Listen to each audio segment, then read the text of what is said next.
les marques et les designers. En fait, l'objet aujourd'hui, c'est d'essayer de comprendre avec nos intervenants, donc nos experts, comment on passe de l'idée au produit. On va décortiquer tout ça, les étapes, le process créatif, le process de production, etc. Quelques mots juste en préambule pour me présenter. Moi, je m'appelle Benjamin Copin, je suis rédacteur en chef du bimestriel Concept Main depuis 2 ans. Je m'occupe également du bimestriel Cuisiner Magazine, alors depuis 10 ans, mais jusqu'alors j'étais plus spécialisé dans l'univers de la cuisine. Donc ça fait vraiment 2 ans que je m'intéresse plus en détail au secteur du bain. Alors c'est un univers complexe mais vraiment fascinant à appréhender. Donc, tout ça pour vous dire en toute franchise que je suis tout sauf un expert. Je suis juste un journaliste qui essaie de comprendre. Et c'est pour cela que je me estime privilégié tout autant qu'honoré d'être présent aujourd'hui parce que je vais apprendre des choses. Nous les journalistes, on nous présente souvent les produits de design ou non comme des produits finis, mais découvrir comment ça se passe en coulisses, découvrir comment l'idée engendre le produit, ça c'est juste fascinant. Et pour en savoir plus à ce sujet, nous avons donc 2 experts parmi nous, que je vais vous présenter en quelques mots. Tout d'abord, Sophie Durand, responsable partenariat THG Paris. Sophie, bonjour, vous êtes titulaire d'un master dans une école de commerce parisienne, vous avez fait des études en langue orientale à l'INALCO, Institut national de langue et civilisation orientale à Paris. Et vous êtes passionné par l'export et la découverte de culture étrangère, c'est pour ça que c'est important pour la suite de notre conférence. Depuis, vous travaillez dans des maisons de luxe françaises, alors les parfums Caron, cette année chez Christian Lacroix, c'est ça, en tant que responsable commercial de la ligne prêt-à-porter Bazar de Christian Lacroix, où vous vous êtes familiarisé avec le savoir-faire rare des artisans d'art, et depuis 20 ans maintenant, vous mettez votre expérience au service de la maison THG. Alors en créant des partenariats avec des sociétés de luxe telles que Lalique, Baccarat ou Aviland, ainsi qu'avec des designers donc, comme Xavier Cartron, Gilles Boissy ou Olivia Putman. Présent également parmi nous, Xavier Cartron, architecte et designer. Xavier, bonjour. Alors vous vous êtes découvert très tôt une passion, une exaltation particulière pour l'art et l'architecture d'intérieur. Vous vous êtes formé auprès des compagnons du devoir et d'architectes Renon, et rapidement vous avez été amené à parcourir le globe et à vous affirmer dans la lignée de l'architecture intérieure dite à la française. On dit de vous que vous vous attachez sans cesse à repousser les limites du conventionnel et à jouer sans complexe des métissages culturels, ça aussi c'est intéressant. C'est un peu la marque de fabrique de vos projets, hôtels, résidences privées, palais. Aujourd'hui, vous créez des univers singuliers et exclusifs pour les plus grands de ce monde. Vous dessinez et réalisez des projets singuliers, originaux, hors normes et toujours clés en main. Enfin, cette année, vous avez collaboré avec la maison THG Paris, c'est ce qui nous amène ici aujourd'hui, pour créer la collection de robinetterie et accessoires niables, inspirée de l'imaginaire et des paysages de l'Orient. Voilà, maintenant sans transition, on va commencer. Donc l'idée, je vous le rappelle, c'est de décortiquer dans le cadre d'un partenariat créatif entre la marque et le designer, le passage de l'idée au produit. On commence avec une question pour Sophie. Sophie, la collaboration avec les designers, elle est littéralement inscrite dans l'ADN de THG Paris.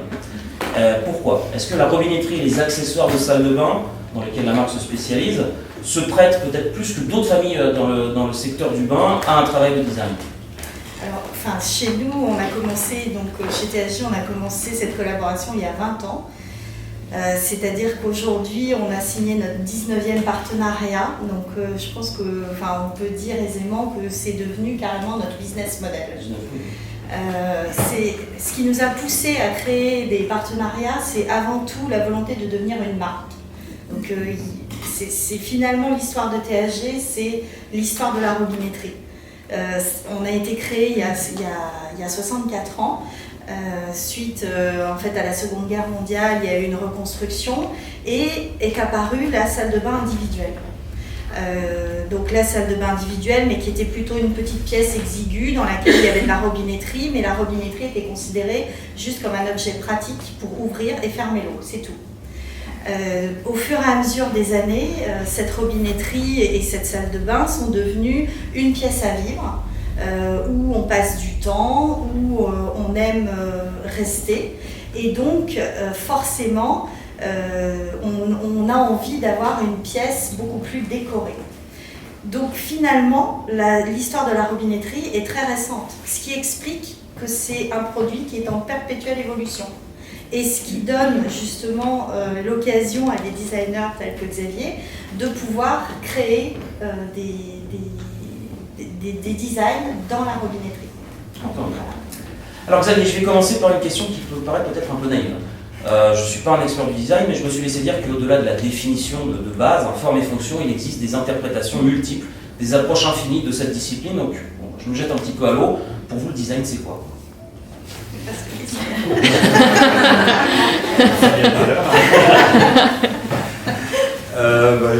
Le design, déjà, moi je trouve que le beau c'est difficile à justifier. Seule la nature n'a pas besoin de se justifier. Je considère que l'intervention des architectes d'intérieur et designers, c'est de limiter le massacre de la présence de l'homme sur la planète. Visuel, je parle. Massacre visuel, on va se retrouver à ça. Donc, c'est plus une démarche vers laquelle j'ai envie d'aller. Et l'homme a créé des frontières. La nature, les frontières n'existent pas. Et j'aime justement, dans ma démarche, c'est dépasser les frontières. J'ai eu un parcours un peu atypique et effectivement j'ai eu l'occasion de faire des projets un peu dans le monde entier, particulièrement, je dois avouer, dans le Moyen-Orient. Et je suis un amateur du Moyen-Orient, de l'architecture du Moyen-Orient. Ça peut aller à une architecture plus vernaculaire, style Nage ou assyrien, où là on a des choses qui sont assez primaires, jusqu'à des architectures ou des décorations beaucoup plus sophistiquées, comme l'Alhambra par exemple. Et j'aime m'appuyer et justifier mon travail. Parce que justement, j'ai du mal à définir, pour revenir à votre question, ce qui est beau, ce qui est esthétique. Donc je vais aller chercher des références sur des ouvrages qui déjà ont été réalisés. Et j'ai pas peur, à mes risques et périls, d'essayer de mélanger les styles par rapport à ces frontières. D'accord. C'est un peu ma vision du design de l'architecture. Entendu, mais on va partir de là. Alors Sophie, à la genèse d'un partenariat créatif, est-ce qu'il y a une idée ou un designer? Ce que j'entends par là, c'est est-ce que le souhait d'une marque de travailler sur un projet bien précis préside au choix du designer, ou est-ce que c'est le contraire? C'est-à-dire l'envie d'une marque de travailler avec tel ou tel designer va dicter la nature du projet? J'ai envie de vous répondre, pour moi, ce sont les deux. On ne peut pas séparer l'un de l'autre. Si vous voulez, il y a deux choses qui motivent la création d'un partenariat pour une société comme la nôtre. C'est soit la conquête d'un nouveau marché ou le renforcement de notre présence. Ça a été le cas avec Nial, où on a souhaité une collection dédiée au Moyen-Orient, ou c'est pour compléter un style que l'on n'a pas. C'est un peu une de nos spécialités. Chez THG, on a plus de 150 designs, on a un catalogue énorme. Et donc justement, on peut avoir besoin de créer une collection pour avoir un style particulier. Mais dans les deux cas, on a besoin d'un designer qui va être spécialiste du domaine. Donc ça vient tout naturellement. Donc en fait. ça vient tout naturellement, et là en l'occurrence, c'était vraiment pour la conquête d'un nouveau marché. D'accord. Donc on va rentrer encore plus en détail. Xavier, on va prendre comme cas d'étude la collection Nial. Lorsque THG vous sollicite pour ce partenariat, qu'est-ce que vous dit la marque en fait? Comment vous présente-t-elle la collaboration et le projet au départ? Au départ, c'est plus une rencontre. J'ai beaucoup utilisé THG dans mes projets. D'accord. Et nous avons réalisé un très gros projet, un concours gagné en 2009 pour faire le palais présidentiel des Émirats Arabes Unis, qui maintenant s'appelle Qasr Al Waitam et qui est ouvert au public, qui est devenu un musée. Et Michel Goss, en 2016, je crois, a visité le projet. J'étais pas présent. Et visiblement, ça lui a donné l'envie d'aller plus loin. Je ne connaissais pas Michel avant, je connaissais les gens de THG, mais je ne connaissais pas Michel. Et il m'a invité à venir visiter les usines de THG. Qui sont donc en Picardie. C'est ça. Voilà. Pas très loin en géographie. À 2 heures de route environ au nord. Et donc j'ai visité l'usine THG, et là c'est moi qui ai eu envie de travailler avec THG, parce que j'ai retrouvé, vous avez évoqué mon parcours. Au début je suis compagnon du devoir, je suis pas compagnon, j'ai fait une école de compagnonnage, et j'ai des valeurs sur le travail bien fait, sur l'amour du travail, et j'ai retrouvé dans les ateliers, pas dire les usines, les ateliers de THG, ça m'a assez bluffé. J'étais épaté de voir que des personnes qui faisaient un travail qui pouvait sembler répétitif, le faisaient avec passion. poncer ou polir du métal, ça peut paraître assez basique et barbant. Ah non, ces gens-là, ils le faisaient avec passion. J'ai discuté avec eux et chaque poste était animé par une véritable valeur. Et je me suis retrouvé dans ces valeurs. Ensuite, j'ai échangé avec Michel. C'est vrai que Michel avait pour idée de faire une collection qui était ciblée pour le Moyen-Orient. Et moi, j'avais moins cette idée-là. Et finalement, naturellement, j'ai eu envie d'aller aussi dans cet univers. Pour plusieurs raisons, parce que ce que je vous ai expliqué en introduction. Et puis, le Moyen-Orient, c'est les ablutions, c'est les hammams. Et effectivement, c'est un univers qui se marie parfaitement à l'univers de la salle de bain, même occidentale. Et je trouve que cet univers a peu été exploité dans notre civilisation plus occidentale. Et que ça avait un certain intérêt de travailler sur cette base-là. Voilà. Donc Sophie, vous allez nous dire qu'en fait l'idée vient de THG qui voulait créer une collection dédiée au Moyen-Orient, c'est ça? Oui, c'est exactement ça. C'est-à-dire qu'on souhaitait renforcer notre présence là-bas. Ouais. Et pour ce faire, il nous fallait une collection qui réponde à tous les codes culturels justement du Moyen-Orient. Bon, c'est vrai que c'est un marché qui est très important pour les produits de luxe.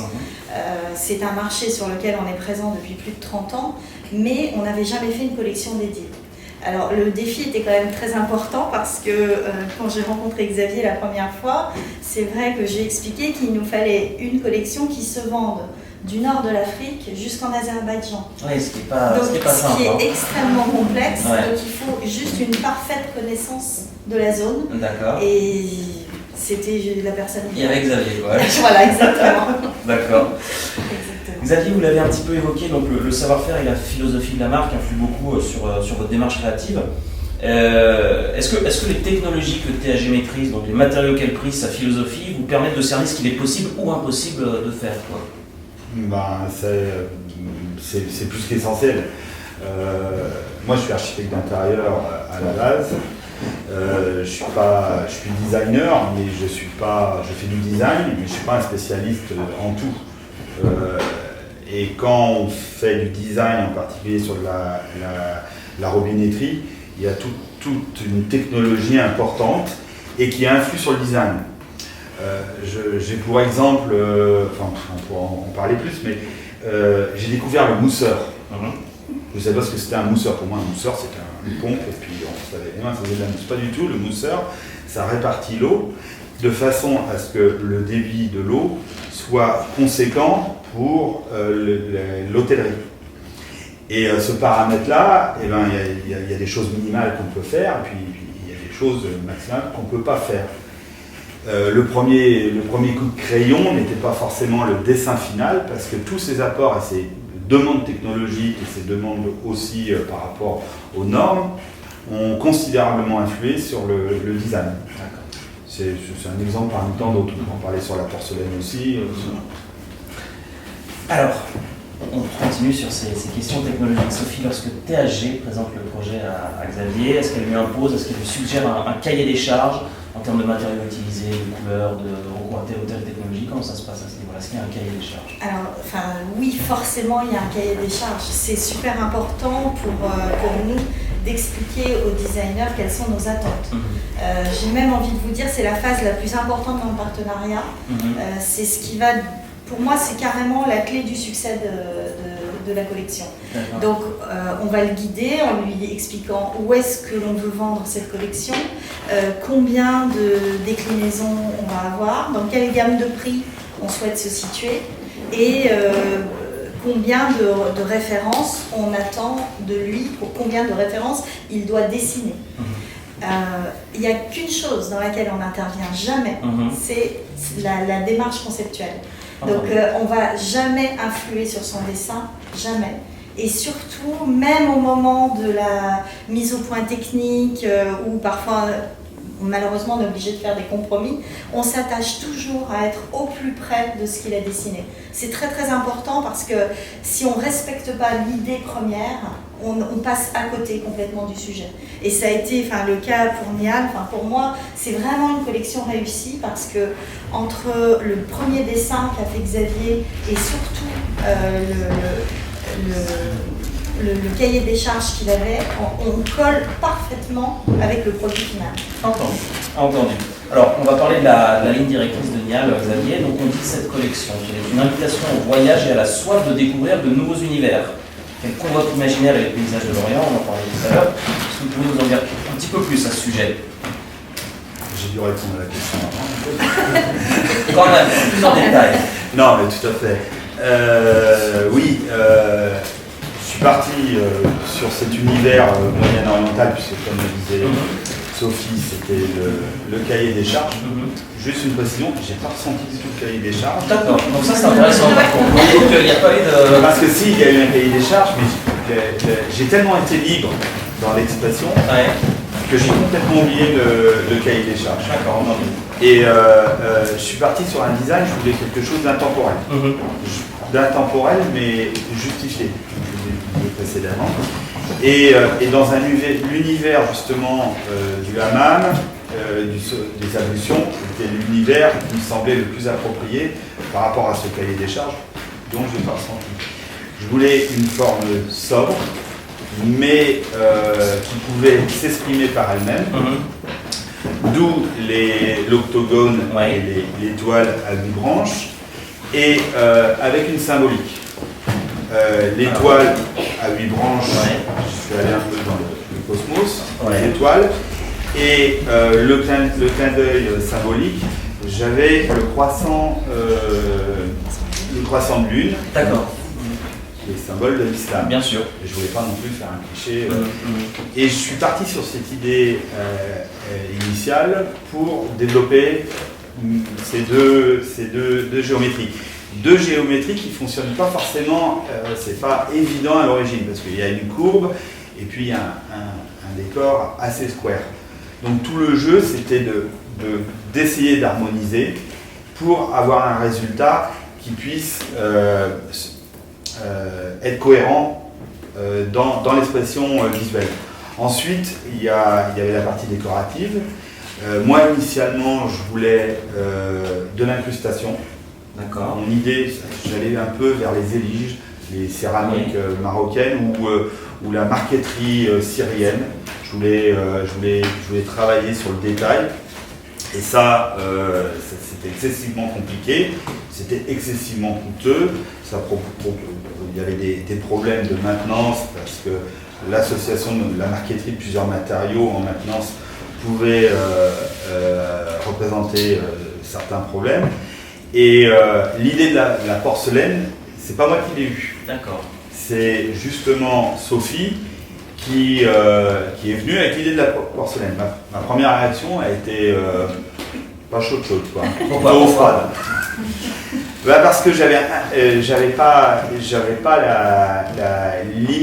l'idée de la réalisation. J'avais peur que la porcelaine fasse perdre le côté un petit peu facetté des croisillons. Et puis je perdais le changement de matériaux. D'accord. Et les premiers prototypes, mais Sophie ne l'a pas imposé. Elle m'a dit on va essayer. Essayez donc, on va dire non. Ok, ça ne mange pas de pain, on va essayer, quoi. Et j'ai été fortement surpris par les premiers résultats. Après, on a retravaillé, j'ai fait pas mal de remarques. Aviland, je ne sais pas si l'équipe d'Aviland est là, a mis tout son savoir-faire. Parce que c'est compliqué, la porcelaine, quand ça cuit, il y a la rétraction, c'est quand même compliqué. Et à la fin, on a quand même obtenu ce résultat. Et la porcelaine a un gros avantage, c'est qu'elle, là pour l'instant, on a défini une gamme chromatique, mais la porcelaine offre la possibilité on peut faire une gamme chromatique infinie.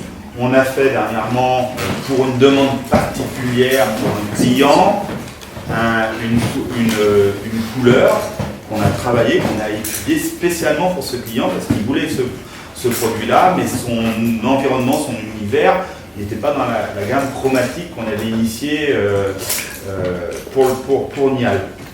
Donc c'est comme ça qu'on a développé notre collaboration entre la technique, mes envies, mes attentes et le savoir-faire de THG. Et cette gamme chromatique, elle a été conçue pour évoquer également l'influence orientale de la collection, ou pas ? Alors oui, il y a initialement la couleur de base, c'est le bleu. D'accord. Le bleu, c'est l'eau, c'est la plénitude, c'est la fraîcheur. Le bleu est effectivement une couleur qui, dans la plupart de nos projets au Moyen-Orient, est présente. Moi, personnellement, j'ai toujours le bleu sur moi. J'aime beaucoup le bleu. Donc la première couleur était le bleu. La deuxième était le vert. Le vert, c'était un petit coquin chez moi. C'est que je me suis dit, elle a une personnalité forte. L'islam, c'est le vert. Et je voulais affirmer cette identité avec le vert. C'est vrai que ça fait un peu chez nous décalé. C'est pas le produit qui va être le plus réclamé dans les marchés européens. Par contre, dans le scope qu'on m'a demandé, puisque de l'Arabie Saoudite jusqu'au Turkménistan, c'est la Perse d'un côté, l'Arabe, c'est un peu le grand écart. Il y a une chose qui est constante, c'est la couleur du vert. Donc ça me rassurait. Ensuite, on a développé avec THG une gamme qui pouvait être plus internationale, d'où l'ivoire et le noir. Et les premiers retours qu'on a eus sont conformes à nos attentes. C'est-à-dire que ce qui est aimé correspond aux régions attendues. Voilà. On ne s'est pas planté là-dessus. On ne sort pas grand-chose, mais là-dessus, on sait pas. C'est incroyable. Bon, tout va bien alors. Et Sophie, pourquoi l'Orient ? THG, marque de luxe, savoir-faire représentatif du savoir-faire français Mais justement, en fait, comme je vous disais, c'est historique pour nous. On a toujours eu un gros marché sur le Moyen-Orient. Mais finalement, on s'est aperçu que personne n'avait jamais sorti une collection vraiment dédiée. Quand j'entends une collection dédiée, on a dans l'image collective le Moyen-Orient, la dorure, la pierre semi-précieuse, mais ça ne reprend pas forcément leur code culturel. Or, on s'est dit, il y a quand même un marché à prendre en faisant un produit qui est vraiment dédié et qui fait appel à leur culture.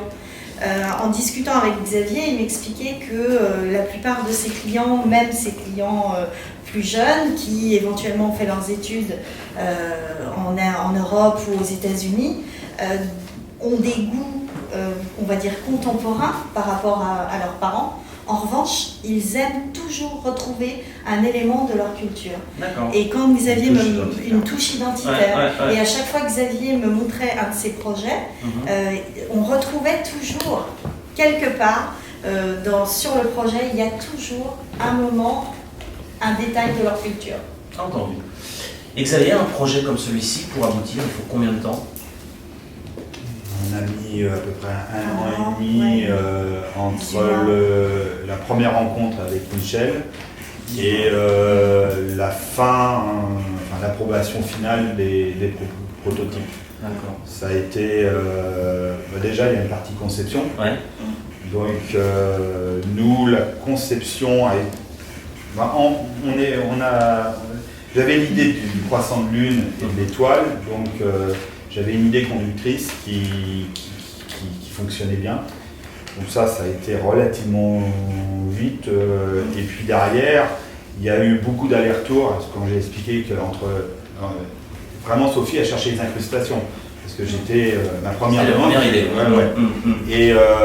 Et on n'avait jamais un résultat satisfaisant, parce que même les produits qui m'étaient proposés, je disais non, c'est pas assez, c'est pas ce que je veux, etc. Et ensuite, on a changé notre fusil d'épaule. Sophie m'a fait changer mon fusil d'épaule en allant sur la porcelaine. Donc, ça a nécessité de revoir le design de mon côté. Et puis, après, il y a eu les mises au point. Il y a eu une étape qui a été assez compliquée. Ça a été aussi le bec. Le bec qui est courbé, évasé et facetté. On en a un exemple derrière. On en a un exemple ici. Alors c'est excessivement compliqué pour THG parce qu'il y a la courbe et les facettes. D'accord. Et donc pour le polissage, ça a été un process de mise au point Mais moi j'ai jamais voulu céder, je voulais garder la facette. Pour moi c'était la facette, c'était le lien entre la courbe et l'étoile. Et THG ne voulait pas de facette. C'est pas qui. Enfin, si vous voulez, c'est surtout qu'on a tendance à vouloir se faciliter la vie au niveau production. Ouais. Bien entendu, quand vous enlevez les facettes, effectivement, vous avez un produit qui est beaucoup moins cher, beaucoup plus simple à fabriquer. Mais je savais que c'était, pour le coup, certainement la partie la plus importante pour Xavier, puisque le bec devait évoquer le croissant de lune et donc devait absolument garder cette forme et les facettes. Oui, parce que donc, la courbure aussi. Je vous ai vachement embêté sur la base. La courbure, ouais, c'est ça. Alors ça, ils ont dû me le faire 3 ou 4 fois. Donc en fait, ça a été des allers-retours entre notre bureau technique, qui lui, bien entendu, s'arrache un peu les cheveux, mais ça fait partie du jeu, du partenariat. Et surtout, encore une fois, c'est vraiment la garantie du succès du produit. Parce que si le produit final correspond à l'idée directrice de départ, c'est forcément un best-seller. D'accord.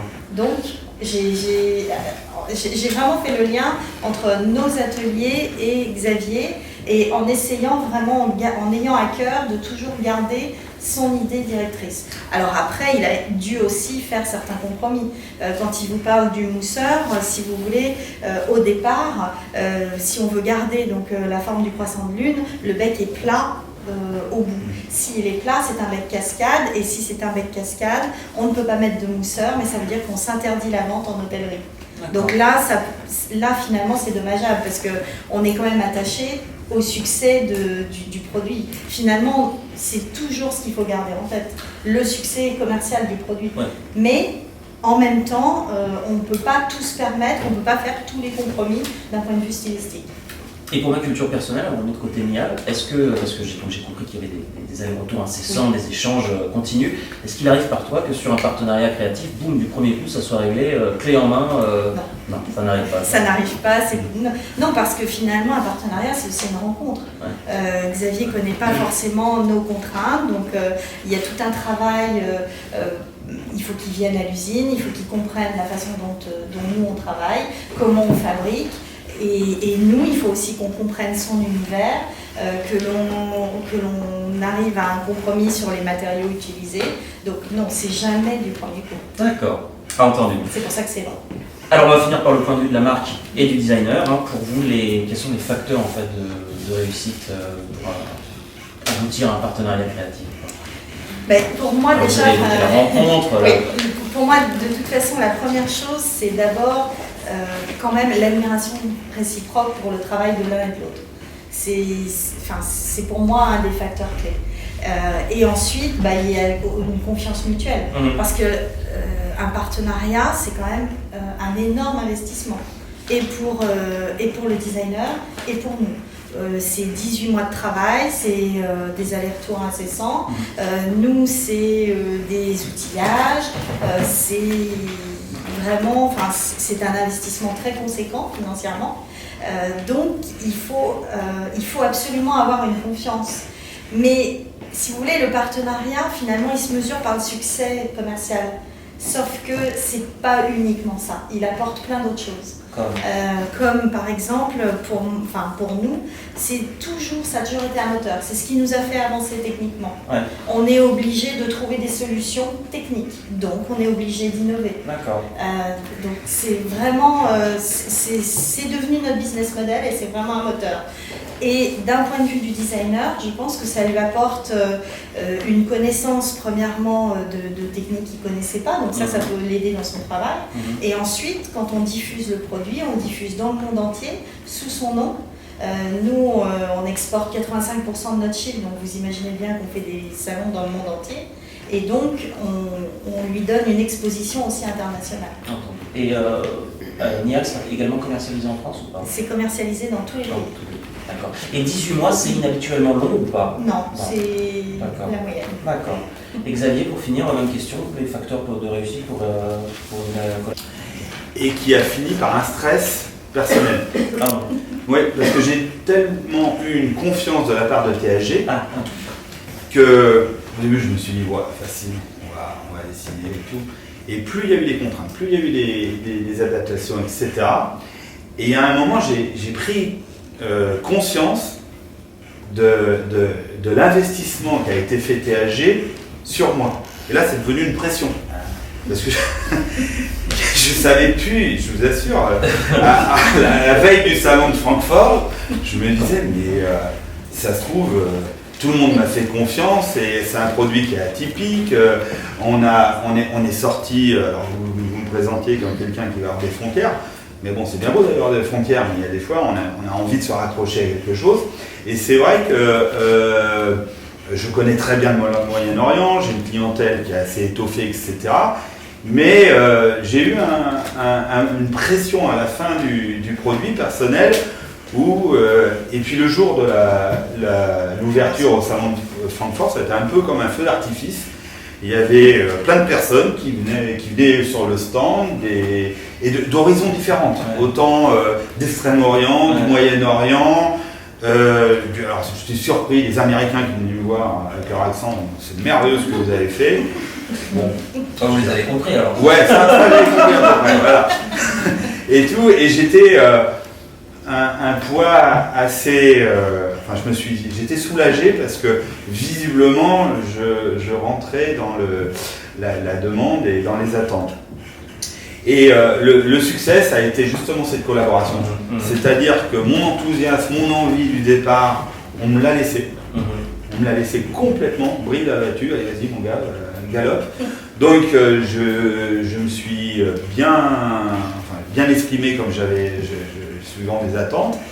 Et puis après, on m'a guidé vers un résultat qui prenait en compte toutes ces contraintes-là. Donc ça, je pense que c'est la clé, et je suis d'accord avec l'ensemble des autres points, il faut trouver autre chose. Xavier, Sophie, merci. Monsieur, dames, c'est à vous si vous avez des questions, surtout n'hésitez pas.